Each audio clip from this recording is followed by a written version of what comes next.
He was a single father, accustomed to standing on the margins of elegant gatherings, where everyone arrived as couples, while he carried only silence and responsibility. That night, he hired an escort to accompany him to a charity gala. One simple thought: don't let anyone pity him. She was young, poised, professional. Everything went smoothly until the chandelier lights softened and the music faded. She leaned close and whispered something that stopped him cold. "My age isn't a problem for you, is it?" From that moment, he was forced to confront a far harder question. Thomas had not cried at his wife's funeral. He had stood in front of the casket with his son's small hand in his, and he had not cried. 3 years later, he still did not cry. He worked. He raised Ethan.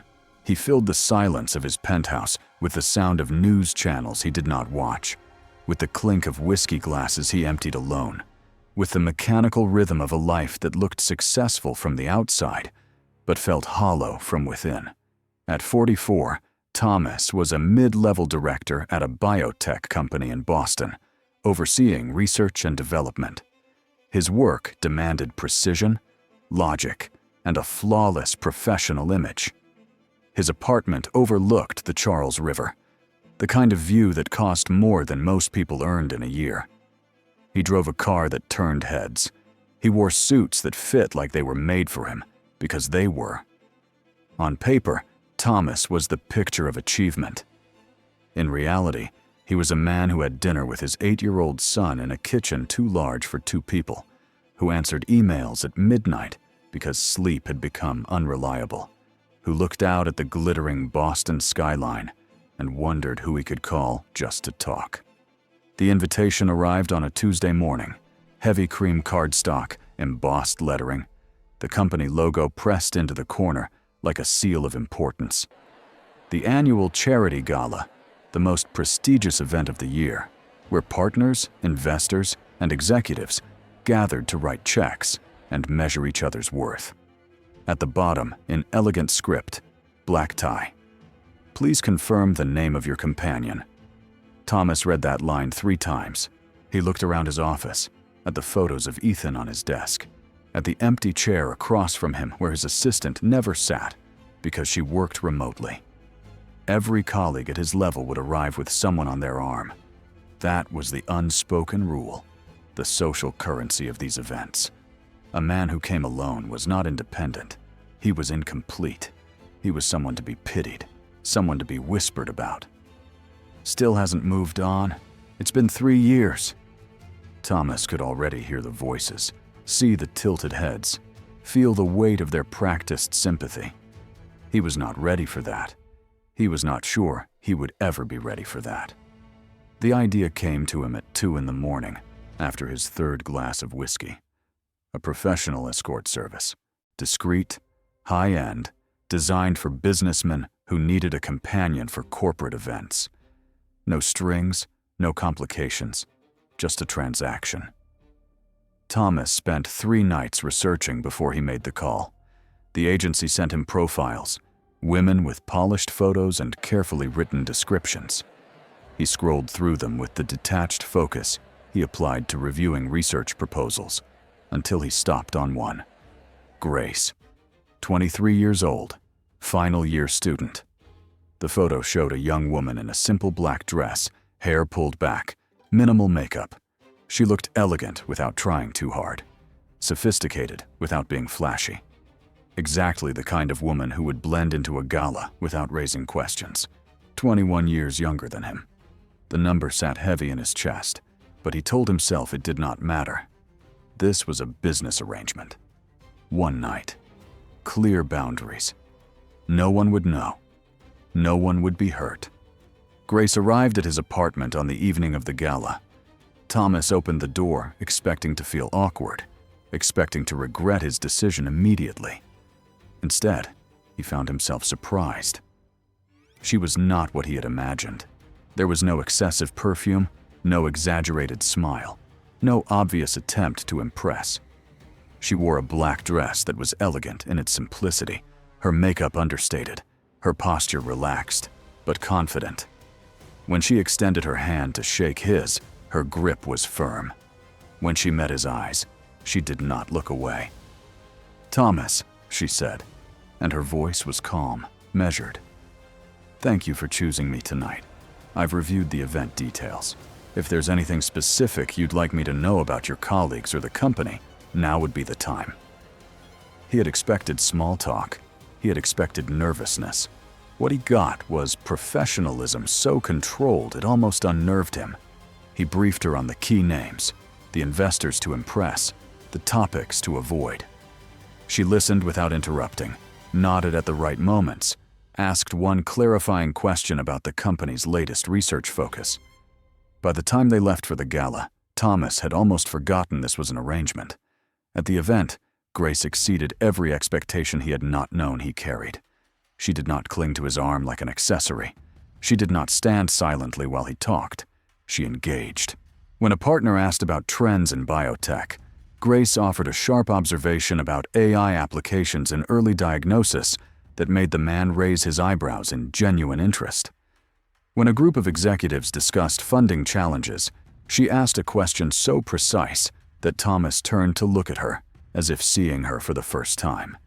She knew when to speak and when to listen. She laughed at the right jokes, deflected inappropriate comments with grace, and moved through the room as if she belonged there. For the first time in 3 years, Thomas did not feel like the widowed father everyone felt sorry for. He felt like a man with a companion who made him look good, not because she was young and beautiful, but because she was smart and composed. He had hired an image. What he got was a person. The shift happened gradually.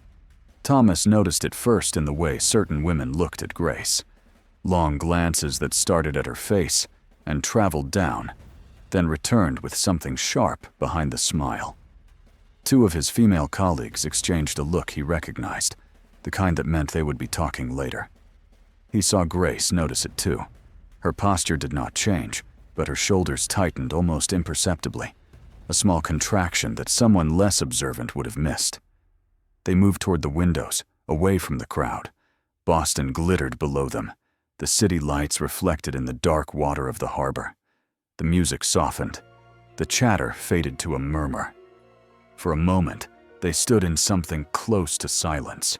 Then Grace leaned toward him, close enough that he could smell the faint scent of her perfume, and spoke in a voice meant only for him.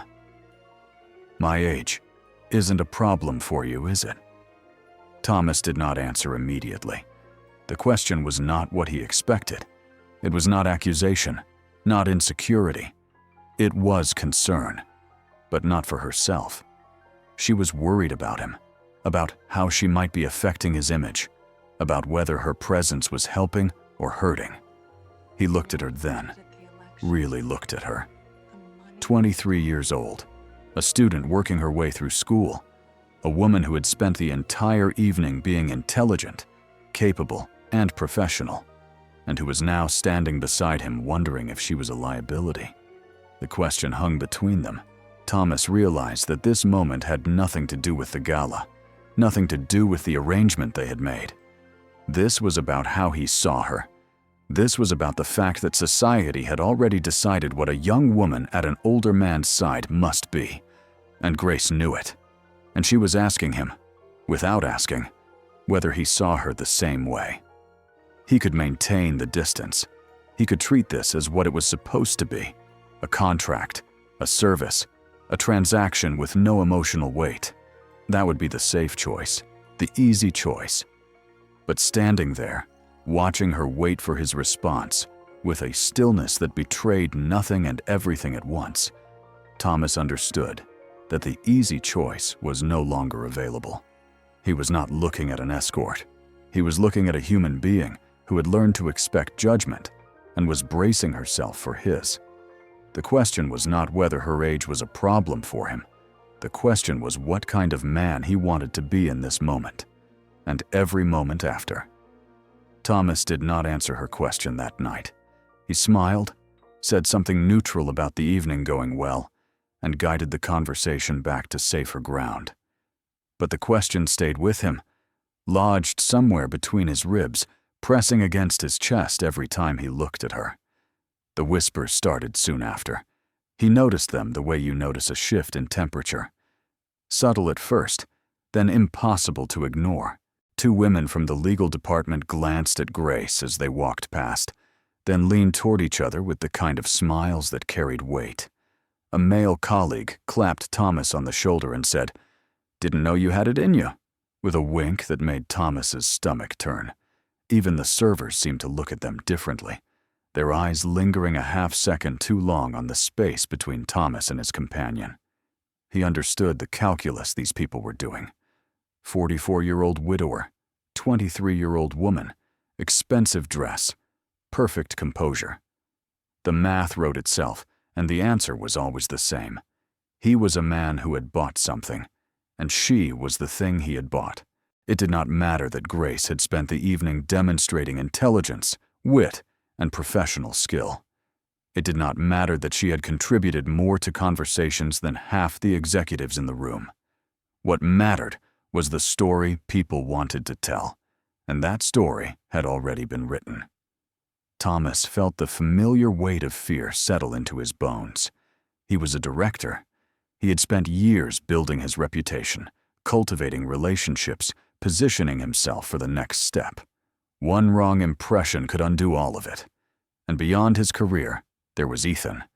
If rumors spread, if parents at the school heard something, if his son ever had to answer questions about his father's girlfriend, the thought alone made Thomas want to leave the gala immediately.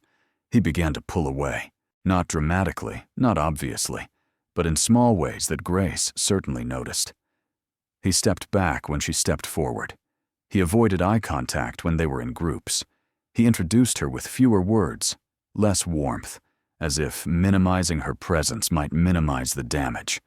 By the middle of the evening, he was treating her like a stranger he happened to be standing next to. Grace adjusted without comment. Her smile became more professional, her distance more pronounced.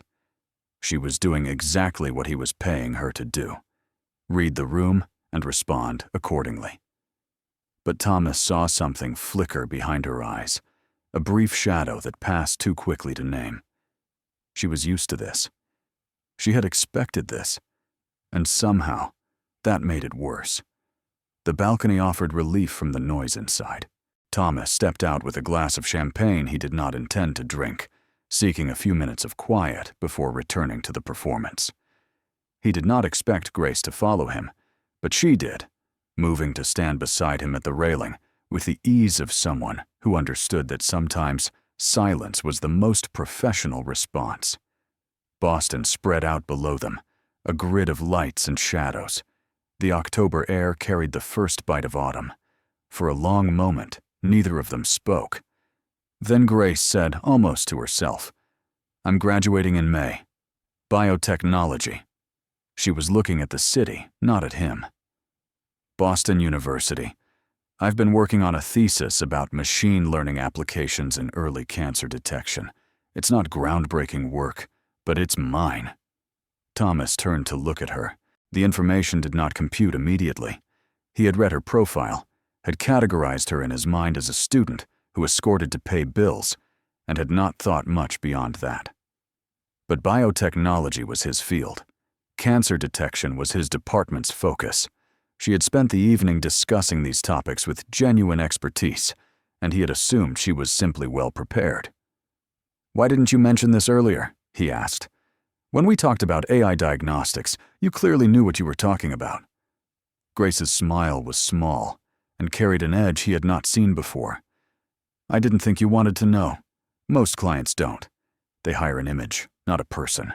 Knowing who I am outside of this dress, outside of this role, it complicates things." She finally looked at him, and her eyes were steady. "It's easier for everyone if I'm just a service." The words hit Thomas like cold water. He thought about the way he had introduced her earlier, vague, dismissive, careful to avoid any implication of genuine connection.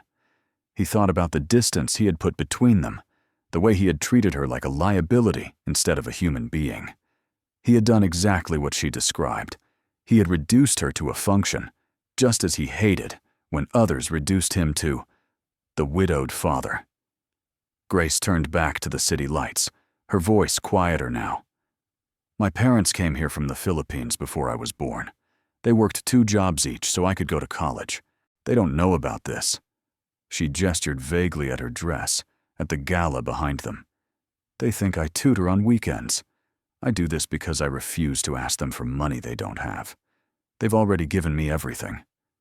Thomas looked at Grace differently now, 23 years old, working her way through a demanding degree, doing work he understood because he had once done similar work himself, trying to build a future without becoming a burden to the family that had sacrificed everything for her. She was not a cautionary tale or a social risk. She was someone fighting to survive with dignity in a world that had already decided what she was worth. When they returned inside, Thomas made a choice. He introduced her to a group of R&D colleagues with her full context. This is Grace. She's finishing her degree in biotechnology at BU, working on machine learning applications for early cancer detection. I think our research team would find her perspective valuable. He watched the surprise register on their faces, watched the calculation in their eyes shift slightly. Grace answered their questions with the same intelligence she had shown all evening. But this time, Thomas stood beside her, as if he meant it. Richard Hartley approached them 20 minutes later. He was the kind of man who entered conversations like he was doing everyone a favor by joining. 62 years old, one of the company's largest investors, with the casual arrogance of someone who had never been told no. He held a whiskey glass like a prop, his eyes scanning the room with the bored entitlement of a man who owned most of what he saw. His gaze landed on Grace first, traveling from her face down to her dress and back up again with undisguised interest.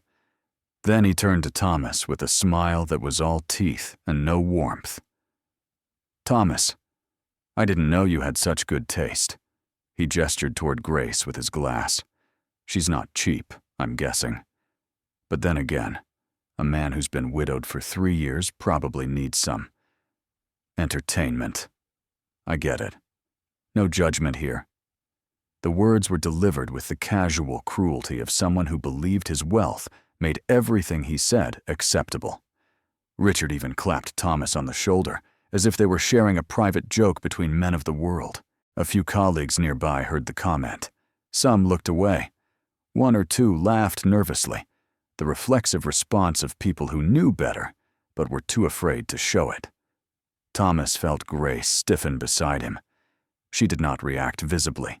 Her face remained composed, her posture unchanged, but he saw her fingers tighten around the stem of her champagne glass. She had heard worse, probably.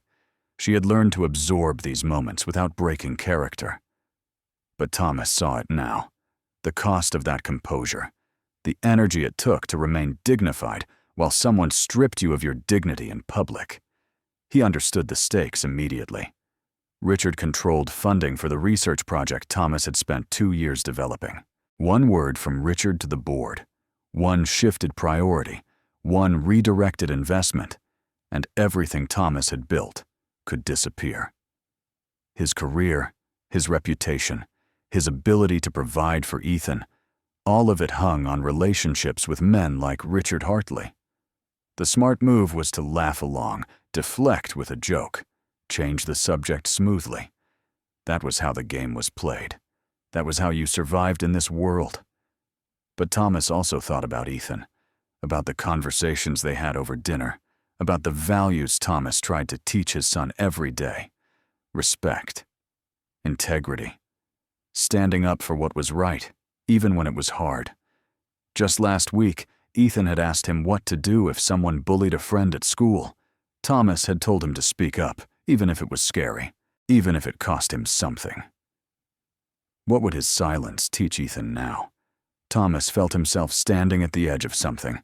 The noise of the gala faded to a distant hum. Richard was waiting for a response, still smiling, still confident that Thomas would play along because that was what people like Thomas always did. The colleagues nearby were watching, their faces carefully neutral, waiting to see which way the wind would blow. 3 years. Thomas had spent 3 years building walls. After his wife died, he had retreated into work, into routine, into the safe predictability of a life that asked nothing of him emotionally. He had told himself it was for Ethan's sake, that stability mattered more than authenticity, that keeping up appearances was a form of protection.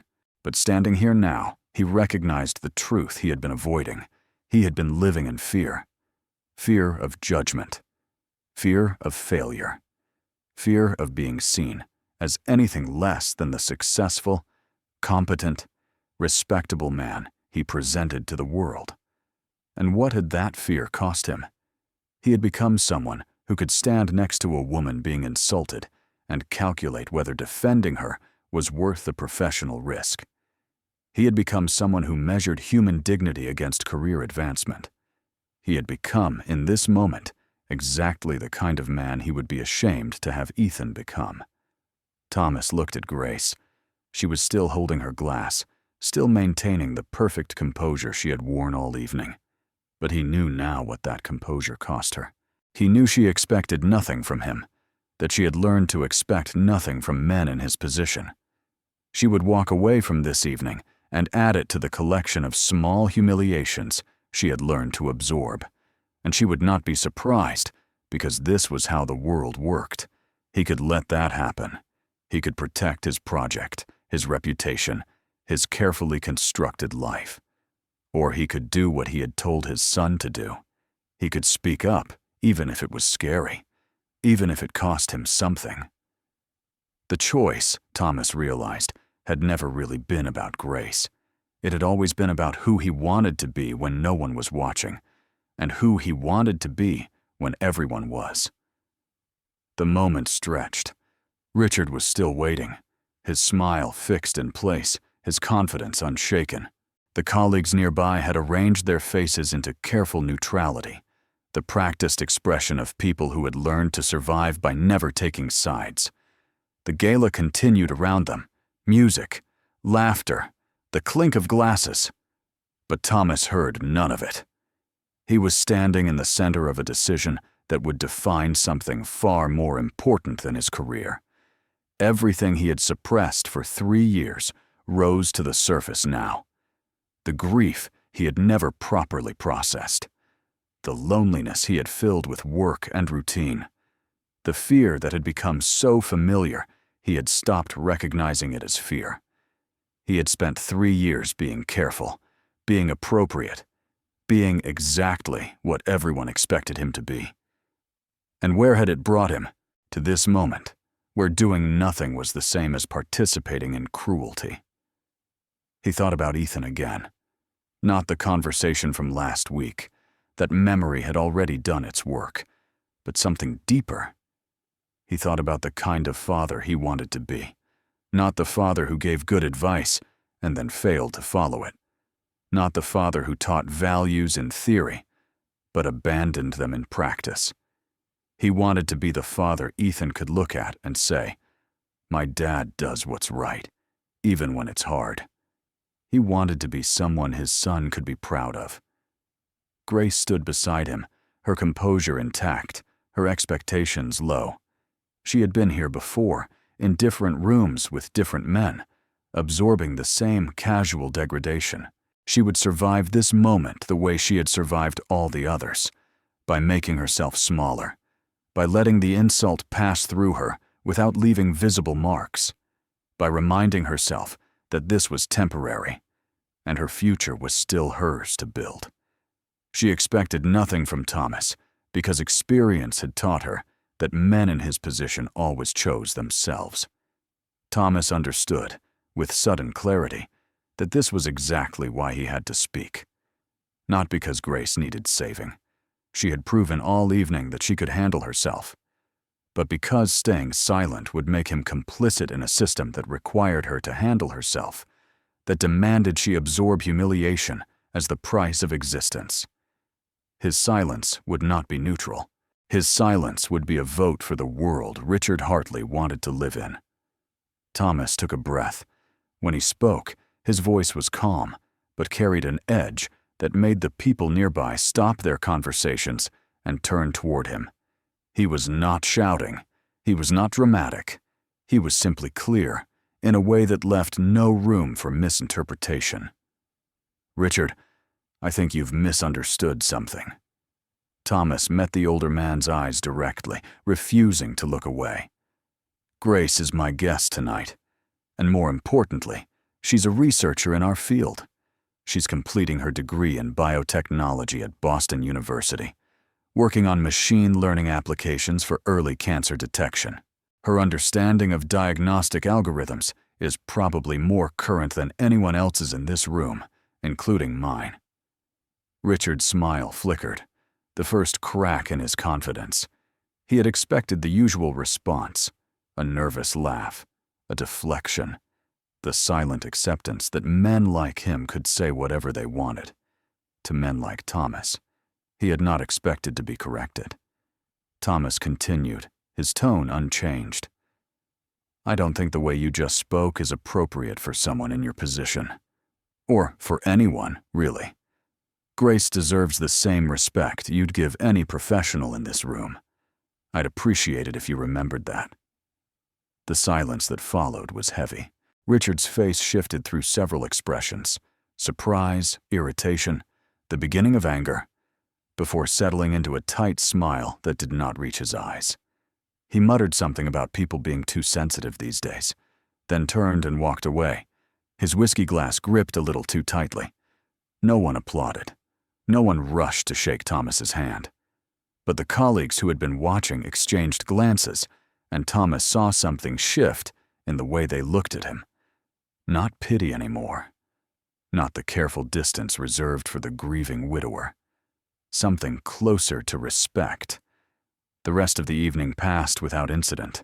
Thomas did not know what consequences would follow, whether Richard would retaliate, whether the funding for his project was now at risk, whether he had just made a career-ending mistake. But when he walked out of the gala into the cool Boston night, he felt lighter than he had in years. He had done something that mattered. He had done something he could tell Ethan about without editing out the parts that made him uncomfortable. For the first time since his wife's death, Thomas felt like the man he had always wanted to be. The drive back was quiet. Not awkward, not tense. Just quiet, the way things become when words feel unnecessary. Grace sat in the passenger seat, looking out at the city lights, her professional mask finally relaxed. She was not performing anymore. Neither was he. When Thomas pulled up to her address, Grace did not immediately move to leave. She turned to look at him, and her expression was different now. Softer, more open, stripped of the careful control she had maintained all evening. "You know," she said, "most men in your position would have stayed silent, not because they think Richard was right, but because they think their safety matters more than someone else's dignity. That's how it usually works." Thomas did not have a response to that. He had been one of those men an hour ago. He had calculated the risks and considered the easy path. The only difference was that he had chosen differently at the last moment. Grace smiled, and it was the first genuine smile he had seen from her all night. No calculation, no performance, just a young woman acknowledging something real. "Thank you, not for defending me, but for seeing me as a person." She opened the door and stepped out into the night. Thomas watched her walk toward her building, a figure in a black dress disappearing into the ordinary world she inhabited when she was not being someone's companion for an evening. She did not look back. She did not need to. The following summer, Thomas took Ethan to a science exhibition at Boston University. The event was designed for elementary school students, a sprawling display of interactive experiments and colorful posters meant to inspire the next generation of scientists. Ethan ran from booth to booth, asking questions faster than Thomas could answer them, his 8-year-old curiosity boundless and exhausting in equal measure. They stopped at a display about stem cells. Ethan was trying to understand a model of cellular division, his small face scrunched in concentration when Thomas heard a voice he recognized. He turned and saw Grace standing at the next booth, wearing a white lab coat with a name tag that read, Grace Parker, Research Assistant. She was kneeling beside a group of children, explaining something about how cells communicate with each other, her hands moving in animated gestures that made the kids laugh. She looked different, more relaxed, more herself. The careful composure of the gala was gone, replaced by the easy confidence of someone doing work they loved. Grace glanced up and saw him. For a moment, neither of them moved. Then she smiled, a small, private acknowledgement, and nodded once. Thomas nodded back. That was all. No need for conversation, no need to explain their history to the people around them. Just two people recognizing that they had shared something meaningful, and that they had both moved forward. Ethan tugged at Thomas's sleeve. Dad, do you know her? Thomas looked at his son, then back at Grace, who had returned her attention to the children gathered around her booth. She was pointing at a diagram now, answering a question with the same patience and intelligence she had shown that night at the gala. Yeah, Thomas said. She taught me something important once. Ethan's eyes widened with curiosity. What did she teach you?